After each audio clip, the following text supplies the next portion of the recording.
Hello, today I'm excited to introduce you to my new friend, Annie Perdue-Olson. She has quite a story, and I love her legacy. I already asked her in advance, what is your legacy? And so you are going to be so encouraged today and motivated, I'm fairly sure. And so, Annie, if you could just start, she lives in Minnesota, which I live in California, as many of you know. And but she was born in Wisconsin. So we have that in common. I was born in Milwaukee, but of course raised in Southern California. So I am a weather wimp. So Annie, if you could first tell us, she is the host and founder of leadingbettertogether.com. That's your website. Are you a coach as well or a podcaster? Yep. Okay. Yep. I'm certified leadership coach. Yep. Certified leadership coach. You need to meet my friend Lisa Lewis. And she has a podcast where she helps leaders lead better together, which we're going to get into a little bit here. But I'm happy that you're here. Thank you for blessing us with your time, Annie. And first of all, if you could tell us a little bit about your family, then your work, and then we'll talk about legacy. I am so excited to be here. I'm so excited to be on here. I'm so excited to be your friend. This is so much fun. I live in the Twin Cities and I'm married. My husband, Bernard, and I have been married for about 17 years. Okay. And we have a little girl together. We like to call her our retirement baby because my husband is 9 years older than me. And so he gets the senior discount and she gets the student discount. And so it's lots of fun. But I have two olders too. Because I was married before, my husband, Kevin, and his daughter is Kaylin, and he came into the marriage with her and we got married and she came in with us. And then we had Caleb together. She was 5 when we got married. Okay. So she's about 5 when we got married. And you met him in the Twin Cities? I did. We met at church of all places. Isn't that great? That. Yeah, that's what I keep telling my kids. Yeah. But I need someone else to tell them. Maybe they'll listen. Yeah. Listen. So you met him in church and then what happened? Yeah. Then we got married and he and I have a son together, Caleb, who's now 25, and he had non-Hodgkin's lymphoma. And my son was 5 and Kaylin was 12 when he passed away. And that was after about 1.5 years battle with cancer. I was on staff at church at the time. And I think that was one of those pivotal moments in your life, for sure. Spiritually, what happens between you and God when you face a tragedy like that is unbelievable. But what happens with you and your people is also really amazing. And God brought some really pretty amazing people into my life. So when we talk about legacy, like one of my pieces about legacy that's so important is friendship. And I think that particular part of my story is really pivotal to why friendship is so important to me, because I wouldn't be here today if it wouldn't have been for all the people that were surrounding me during such a hard time. And as far as ministry/business, describe that. Yeah.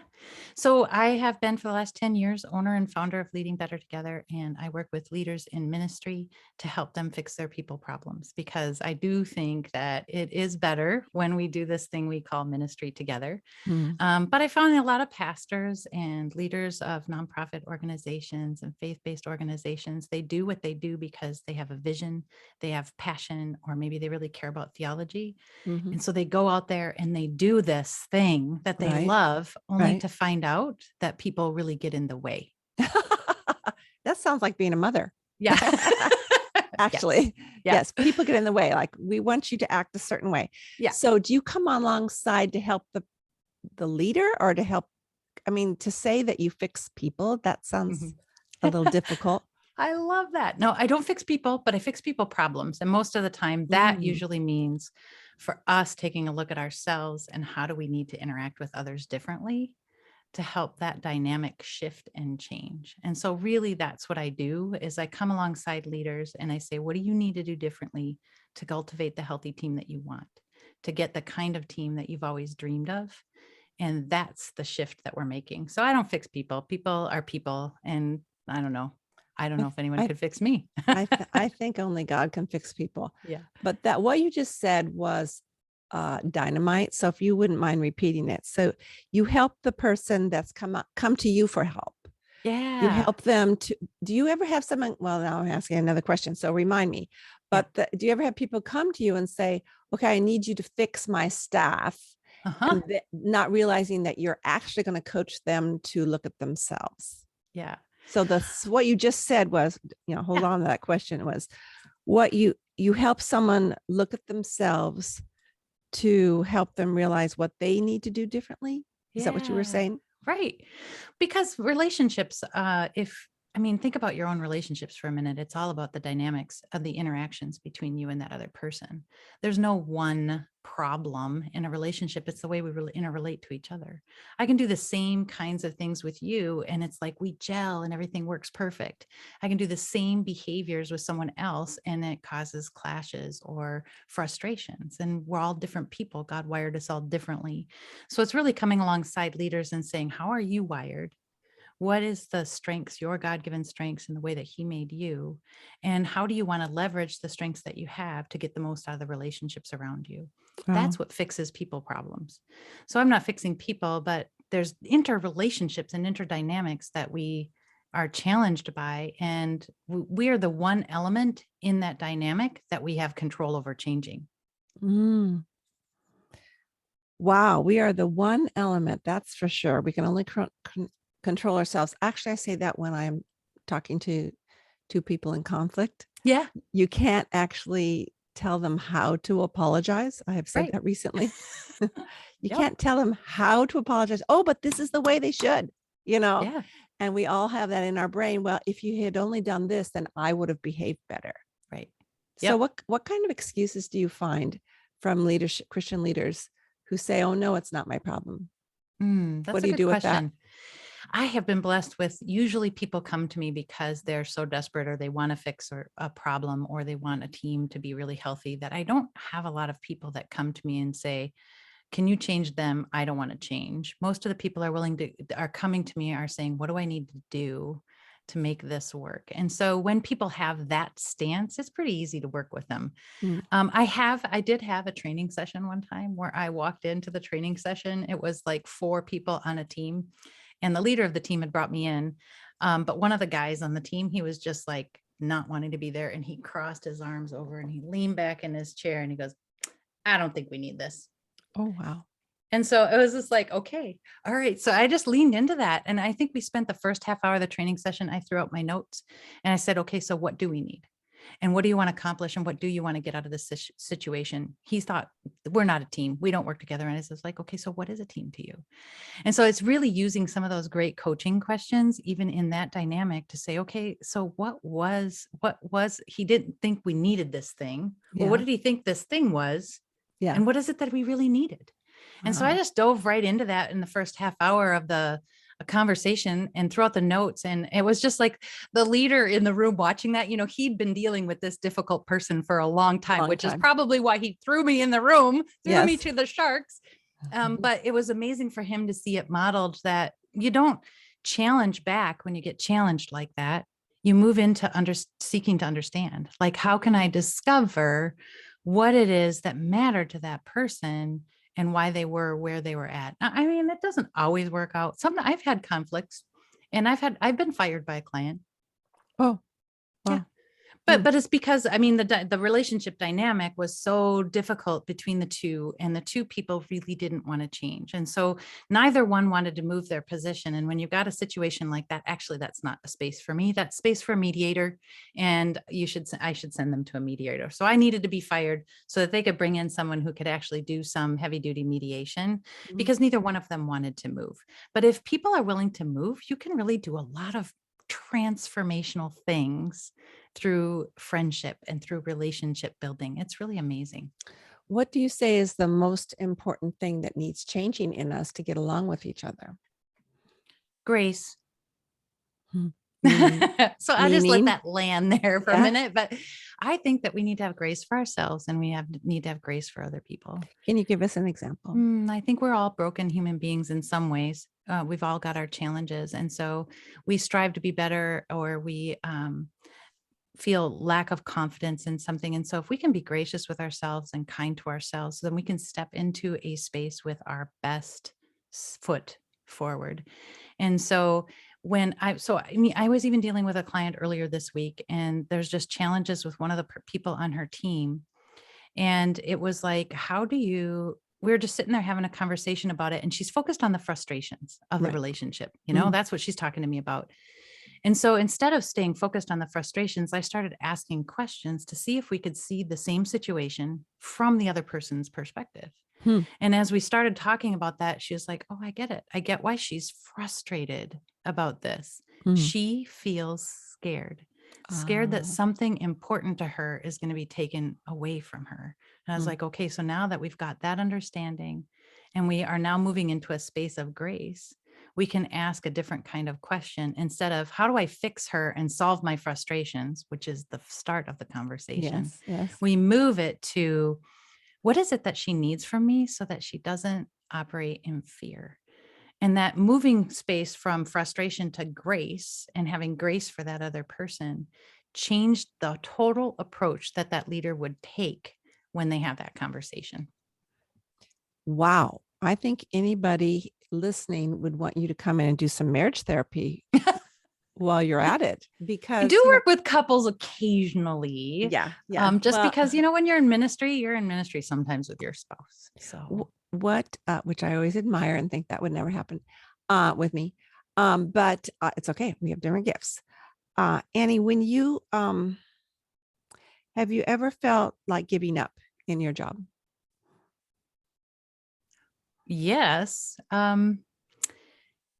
Probably multiple times. There's like 3 stories that pop into my mind Give us of, one. Give us okay. one.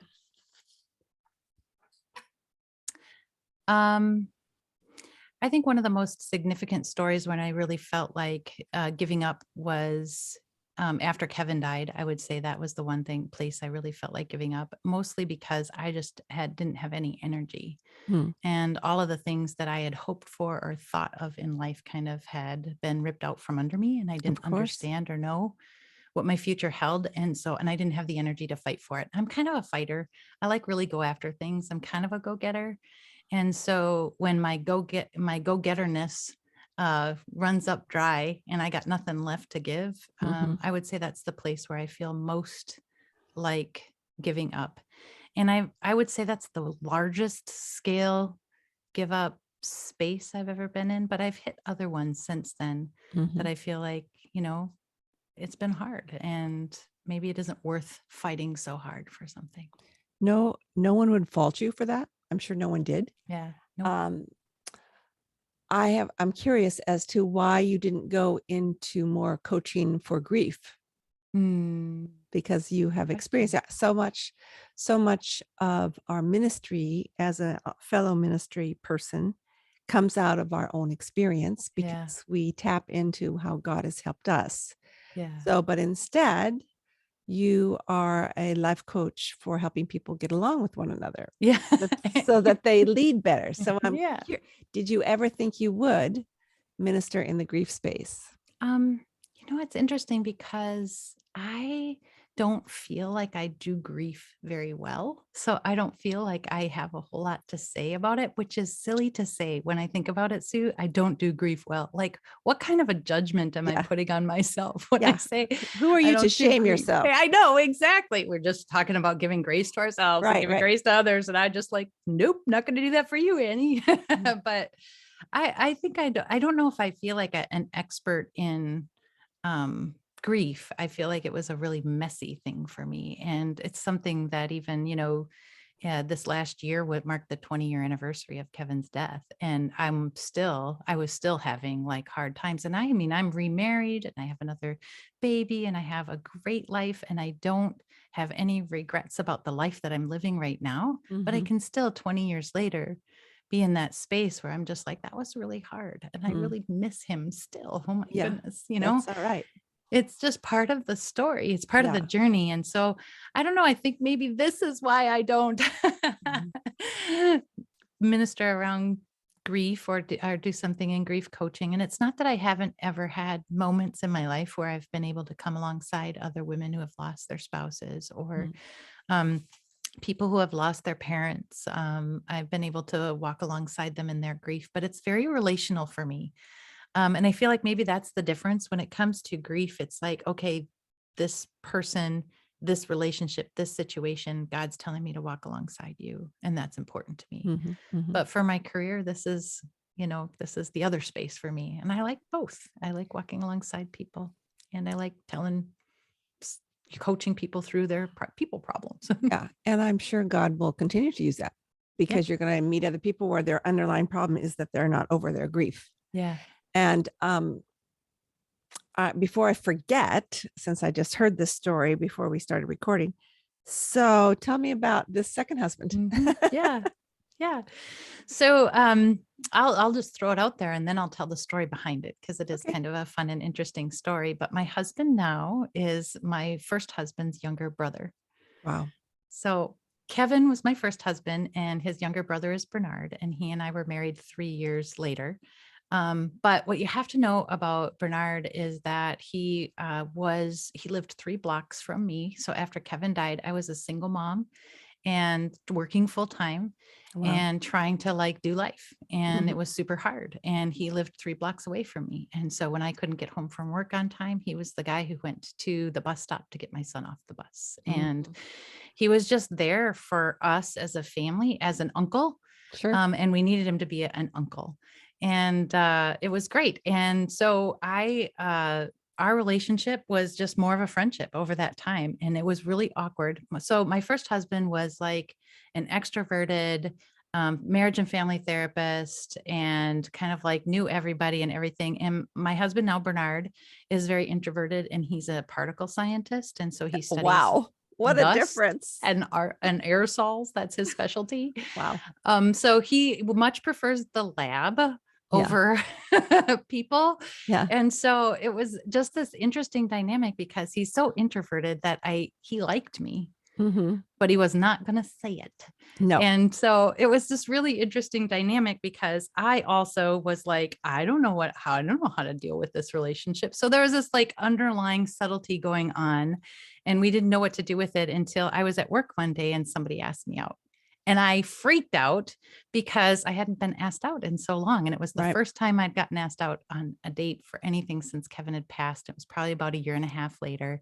And I went home, and Bernard was watching my kids. Hmm. And so he was like trying to help me with my freak out thing. And it was just like, as we were talking about it, I was realizing, okay, so I'm freaking out because I don't know what's going on with us. Like, that's what I don't know. Oh. Like, that's why I'm freaking out. Is it's So like, did you so say that to him? I did. I said, so where are we at? Like, Oh, that's good. how I asked it. I was like, so where are we at? And his response was, well, we're in your living room on your couch. Oh, yeah, of course. He's very practical. Yeah. They don't understand nuance, like how to spell it or what it means or Yeah. how to do it. Yeah. Yeah. So we decided at that point that we would begin talking and having conversations about our relationship, but not talk about it to the kids, because he's first my kid's uncle. Yeah. If this wasn't the thing that was going to work out for us, we're not going to involve the kids. So we Sure. told a couple of really close friends just to keep us accountable. And we spent the next 6 months just exploring what our relationship would be, and then decided that it was probably going to stick. And so we told the kids, and they were Delighted. ecstatic, Oh, delighted. They really so did. And so what a he's known both of the kids since the day they were born, wow. so it's What a really wonderful. blessing. What a Mhm. blessing. Still challenges though, different Yep. personality, Oh, yes. all that. So wow, I just love that story. Now going back to my question earlier where I said, when did you ever want to quit? I wanted to follow up. What kept you from quitting on any of Um, those times? Don't have to go back to yeah. You know describe it, but what kept me from quitting was friendship. wow. And so I like to tell the story of just like when Kevin was sick, I had so many people rallying around me, like an incredible amount of people. The men's ministry at our church came and got the squirrels out of my shed for me. Mm, And we had ladies in the church that put together meals and brought them right to our house. And these weren't the kind of meals where, it's just like one night. They were the kind of meals that lasted 3 nights. wow. And I just had people really coming around me and taking care of me. And I had people at work that were pitching in and doing part of my job when I couldn't. Kevin had a stem cell transplant. So if you know anything about that, it's pretty much they wipe out your immune system. And for however many months, probably 3 months it was, his immune system was super compromised. And so we couldn't go out of the house. My family took my kids for a while so that we wouldn't have kids bringing in anything into the home. And Mhm. we just had people really rally around us and take care of us. And I think what made that hard is that when we lost Kevin, a whole community lost Kevin. Oh. And so we were all grieving. Mhm. And I think that was super hard. At the same time, it was because we had this shared experience together and they had walked through this with me, so many people in so many different ways, some closer than others. When it came to getting up and going back to work and getting up and being a mom again, even though I was doing it all by myself, it was like I knew I wasn't doing it alone. I had a Mhm. group of people around me who were there with me and had been there. And it was Right. because of what they had done that I felt like I could keep going. Mm. So, I mean, you can't develop relationships when you're in those kinds of crises. So I really came out of that going, I am always going to be pursuing relationships. Like I'm always going to be in pursuit of the kinds of relationships that I need to have in my life. And I talk about it as being like multiple kinds of relationships. Like I need the people that are in my corner, the ones that I can like spill my guts to, but I need relationships too, where I can just have fun, like where I can just go out and do fun things and engage in something. I need other friends who just like, we got a purpose. We're Yeah. like friendship, but we're focused on a purpose. And so I need all those, I need friendships that are just like acquaintances out there that I haven't met yet that I still get to meet. Those are so there's all these different kinds of friendships. And so, I mean, I'm always looking at my life going, okay, where's my gap? Like I don't have enough intimate friends right now, or maybe I'm not doing enough social stuff. I'm not going out and getting out there and doing fun things. So I need more social friends in my life. So Wow. I've never thought of it being so analytical. yeah, that's me. You're obviously a different extrovert than I am because when I teach on I teach on building community and I say, well, for you extroverts, you need 13 different friends. The trouble is when a crisis happens, I have to update so many different people. So that is my problem. Yeah. But going into legacy, which I know is all about friendship, you made a very interesting statement when you first wrote me. You said a legacy of friendship that's the legacy you want to give. And I can see that in your passion that you've just been saying. But you say it is really the key for genuine transformation. Now, I've never heard anybody say that. Why do Mm. you say that? That to have a friendship is the root of all genuine transformation. I think I say that because of what happened to me when I was pregnant with my daughter, who's now 10. I've always been a career person, and when I found out that I was pregnant with her, it was unexpected. And we weren't trying to have children. We didn't think we would have children, and so I had to reorient my whole life. And I chose to be a stay-at-home mom the second time around, which was a hard transition for me. Going through that first year where I felt like my identity, which had been so much my career, was like ripped away from me, and I had to reorient myself. That was a time when I just really rested in God's arms and I said, Lord, what is it that you have for me? What is my true calling? What is it that you've really called me to do? And as I asked him that, what he told me is that I've called you to be a friend. Wow. And it doesn't matter where I am and what I'm doing and what my career is, that I have called you to be a friend. So that means when I parent, I'm working on building relationship with my kids. What does that look like to build relationship with my kids? Um, my son, who's now 25, he's the one who will call me up and say, hey, mom, he did it today. Actually, he texted me and he said, Mom, do you got 30 minutes to go for a coffee sometime today? Oh. And that's like what I want in my Mhm. relationship with my kids. And then, of course, to call me if something hard is happening and they need to just vent or whatever. But that they just want to hang out with me because I want to hang out with them. Mm. It's the same way for me in the work that I do now as a coach is that I want to be the best kind of friend that I can be to my clients. And friendship looks different with them than it does with my friend that is flying to Miami with me in 3 days. Mhm. But the friendship that I have with, like, isn't it a beautiful thing to have someone that really just truly listens to you and loves you the way that you are and accepts you? And in that listening, helps you find a new awareness that you never knew you had. I was talking with another coach last week, and I was just listening to her story and asking her some questions about it. And when we were done, she turned to me and she said, you just listened me into awareness. Wow. And I was like, you got to trademark that. Yes. But that's, I think, the power of friendship, really the kind of friendship that listens, the kind of friendship that asks questions, the kind of friendship that really cares about where that other person is at.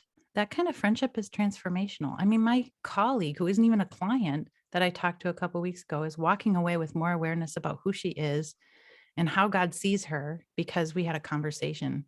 Is that not transformational? Mm. What would you say to the man or woman listening today who is being struck with their lack of friends? Mm. I mean, without them tail spinning into like, I think I just better go get a Starbucks or buy a new outfit because that'll make me feel better. What kind of advice or counsel can you give them to find that friend? Yeah. Finding friends is a little can be a little bit tricky. And again, like you were talking about before, as some of us are extroverts and some of us who are introverts. And so for me, as an extrovert, I just go get involved in something and friends come, you know. But if you are an introvert, that takes a little bit more work to just step out there into those social experiences. It takes more courage, I think, Yeah, which is work. Yeah. it is work. Hmm. It Hmm. is work. And so I think that but I do think that sometimes taking initiative is probably the ticket or the key. Totally. If we want to have friendship, then we have to do something. So it can be calling up an old friend that we haven't talked to in a while and re-engaging that relationship. It can be going into a social situation. Hey, I like ice skating. You want to go ice skating with me? Or Actually, I joining would a I wouldn't club. actually ever say that. You would Ice never skate. say No, that? well, no, I live in California. We don't have Yeah. ice skating rinks Yeah. actually anywhere near me, but I think that was pretty funny. I thought, oh no, that's one I cannot Yeah. identify with. That's what you could go Yeah. swimming. You could go beach walking. I've had people tell me this because I speak on hospitality and I say if you don't have friends, you host a party. I mean, I've told that to Yeah. my kids. I have a Yeah. couple kids who are struggling with loneliness for whatever in this season of their lives, and they might stop and say, "Well, I don't have anybody to invite even." Mhm. It's difficult. And I agree with you. You need to get involved with serving because when you join, like when I joined a church when I was single, I joined the choir because it's a smaller entity. Yeah. So that would be something you could do as well. I would say to suggest to someone who's feeling a dearth of friendship to join something and serve because out of service then brings you joy as well. It's kind of a Yep. selfish reason, but also to host some sort of a gathering. I have wine night, so I've invited over 35 women to come over tomorrow night or next Tuesday. I'm hoping they'll divide up. That's why I do two because That's amazing. 35 is too many. Yeah. But some of these women, they need to get together. They are, Mhm. they don't have the wherewithal to do the inviting themselves for whatever reason. Right. And this is just something that God's told me to do. And then from that come relationships with God and with one another, and friendships are formed. So it's been a blessing. How much longer will I continue doing it? I don't know. How are you currently, since you're back in career mode now, how are you currently passing along this legacy? I hear how you're doing it with your kids. I think that's something that someone also might be envious of. Say, gosh, my kid hasn't called me in a week or a year. But to go to coffee with your, as kids get older, they become hopefully your friends. That's Yes. something that I am definitely praying for. Sometimes I do have to say, I do have a life stop calling me, but I'm grateful underneath. I have to tell them, I'm recording now. I go, Mom, you could just, put it on silent. I go, oh, well, you have to come home and teach me. But with the legacy of friendship in mind, how are you continuing that? Or have you found any challenges that you've had to overcome to build this legacy for others of friendship? Mm. That's really good. I think investing in my kids is probably my number one priority. I think the other thing is that I always am involved in something that's organized. Like I have a Bible study group that I'm a part of. Um, when I go to church on Sunday, I care about the sermon, but with all the podcasts and the online sermons out there, you can get some pretty great teaching about anywhere you go. Mhm. And you don't have to go far to get it. You can go to your living room. But the friends that you can connect with and having meaningful conversations on Sunday morning is what church is all about for me. Yeah. And I think that comes with serving. So I do some sort of serving of some kind in any way that I can. And so I think it's just constantly contributing to relationships. And I think that as I contribute more and invest in relationships, there's a payoff that comes from that. Totally. Going back to something you said earlier, when you made the choice to be a stay-at-home mom, I remember I felt privileged to be a stay-at-home mom because I was 35 when I got married and then had a baby. Let's see, 12 months later or something like that, very quickly. Mhm. And it kind of wiped out my self-esteem Yeah. because I had been a this or a Yeah. that, and I had to work through it and realize that I knew in my head it was the most important job, but I didn't always feel it in my day-to-dayness. Yeah. What encouragement can you give a mom out there who feels less than because they're not even using their education, like their master's degree or something? I always tease that I have a master's degree, I just can't remember what it's in, which is kind of true. But you can only joke about that when you've gotten over it. Yeah. You can only joke about it when you've gotten over it. I mean, it was a year. It was at least a year where I was in that place where I just really felt like I wasn't contributing to the world and Mm. making a difference and having meaningful impact is kind of a core value. And so changing diapers, and Briella was a preemie. So the first 3 months she didn't Wow. reach like birth weight until she was like 2 months old. She was so teeny. Wow. And it was just a lot of work. You just don't feel like you're contributing to make a difference or meaningful in the world. But as she got older and I started seeing, okay, how can I make a difference? I just did little things. So I got a membership to the YMCA, which was great because they had childcare. So I could get a 2-hour break. I worked out more than any other time. And then I would read a book and have a cup of coffee and relish every minute of Minutes, those two yes. hours that she could Yeah. be in childcare.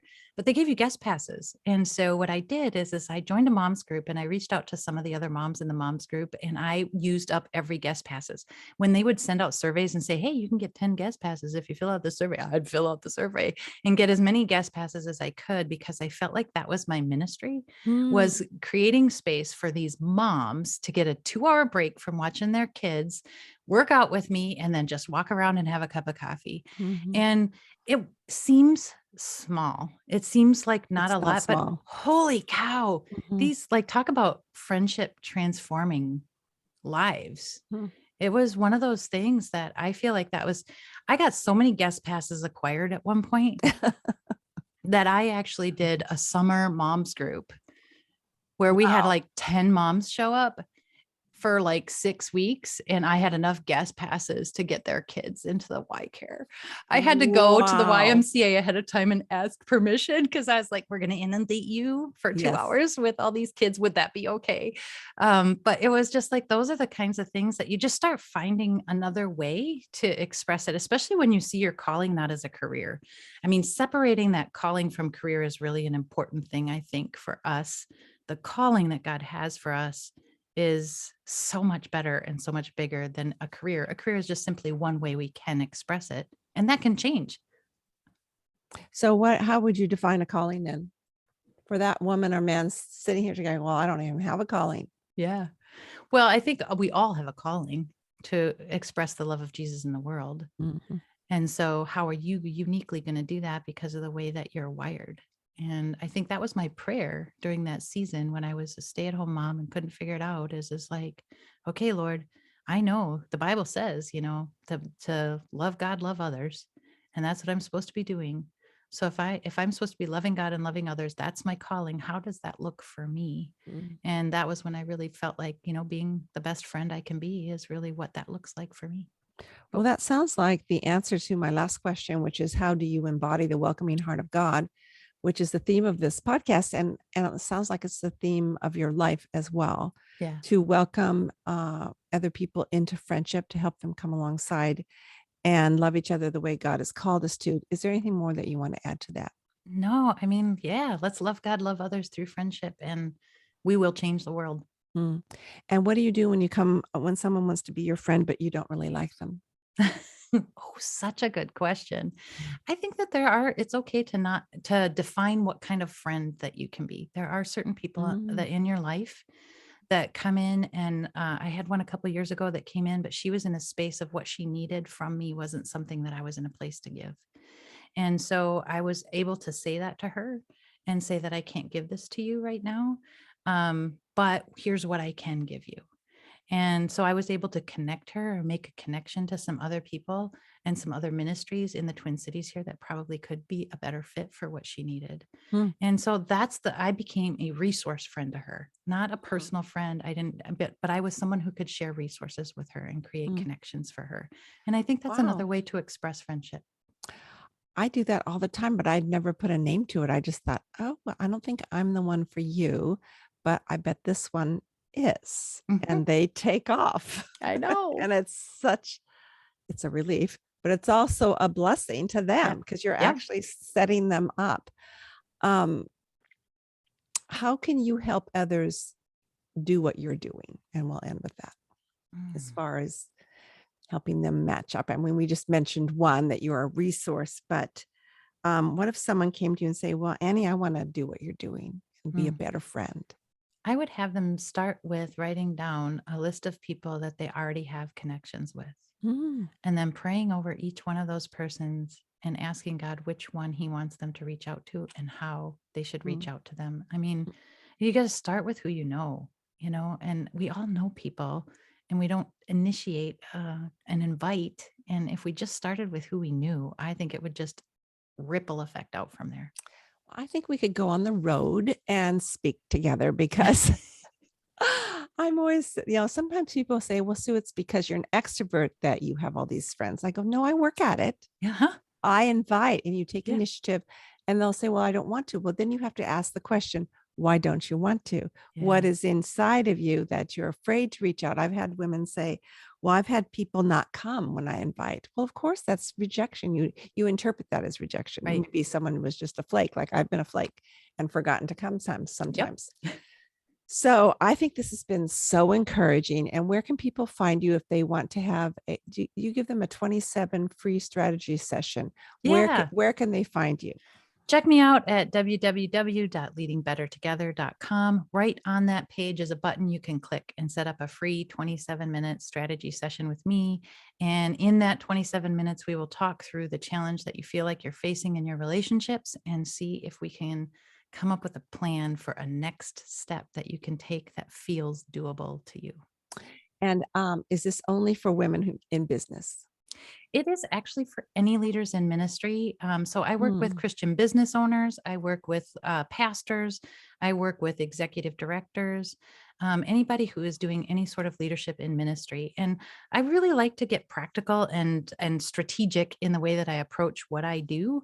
And mhm, so that's why Lead Your Leaders, a podcast to get the team you've always wanted, is so important to me because I have that. It's on my website. You can get links to the episodes there, but it's a podcast that just where listeners and leaders submit questions and either I or one of my guests answers the questions. It's really wow. practical stuff about, how do I get along with someone whose personality is different than me?